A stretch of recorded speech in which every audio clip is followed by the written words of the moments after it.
રાજકોટની ફરેણી ગ્રામ પંચાયત સમરસ બની છે ત્યારે ગામના ઉમેદવારોએ સરપંચ તરીકે ફોર્મ ભરવાની પ્રક્રિયા પણ શરૂ કરી હતી, પરંતુ ગામની એકતા અને સંગઠનના કારણે ગામના લોકોએ ગામને સમરસ બનાવવાનો નિર્ણય કર્યો છે।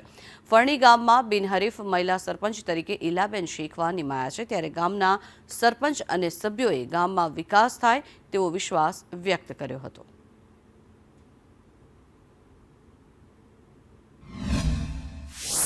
હું મારા ધર્મપત્ની નિવૃત્ત થયા છે બિનહરીફ, તો એ ગામની અને ગ્રામજનોને આગેવાનોની એકતાની હિસાબે અમે એને એવી આશા અમારી પાસે રાખે કે આજ જે કાંઈ વિકાસના કામ છે અને સરકારના જે લાભો છે એ કામ કરશે અને અમે કામ કરીશું એવો ગામજનોને વિશ્વાસ અમે આપીશું।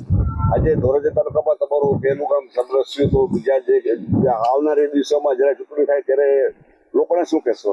અમે આવનારી ચૂંટણીમાં એવું કહેશું કે ગામમાં સમરસ થાય, કે એકાબીજાના વિરોધ ન થાય, ગામનો વિકાસ થાય અને સરકાર આપણને જે કાંઈ લાભો મળે છે એ ગામના વિકાસમાં વાપરવાનો એવું અમે આદેશ દઈએ છીએ। ધોરાજી તાલુકામાં અમારી આ ગ્રામ પંચાયત બિનહરીફ થઈ એનો અતિ આનંદ છે મને, અને પંચાયતી રાજ આવ્યું ત્યારથી મને યાદ છે ત્યાં સુધી ક્યારેય બિનહરીફ થયું નથી। આ છોકરાઓની સમજદારી અને ગામની એકતાનો આ નમૂનો છે, અને હવે મારી છેલ્લી ઈચ્છા એવી છે કે આ છોકરા બધા ભેગા મળી અને ગામનો ખૂબ વિકાસ કરે।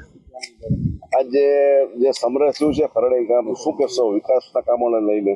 વિકાસના કામો તો છોકરા ખૂબ કામ કરે છે, સામાજિક ધાર્મિક ક્ષેત્રે ખૂબ અને હળીમળીને સૌ કામ કરે છે। હમણાં અમે મંદિર બનાવ્યું, એમાં બે દિવસ સુધી ધોવાડા બંધ કર્યું, એમાં છોકરાઓએ ખૂબ મહેનત કરી હતી અને મહેનતુ છોકરા છે બધા। ધોરાજી તાલુકામાં આજે અમારું ગામ સમરસ થયેલ છે, સર્વ જ્ઞાતિના સહમતિથી કરેલ છે સમરસ, અને સમરસમાં જે લાભ સરકાર તરફથી મળે છે એનો વધુમાં વધુ અમારું ગામ લાભ લઈ શકે એ માટે મારા ગામના યુવાનોએ બહુ મહેનત કરી, અને અમારું ગામ કાયમી ધોરણે દરેક જ્ઞાતિ સંપીને સહકારથી રહે છે, કોઈને પ્રોબ્લેમ નથી કાંઈ।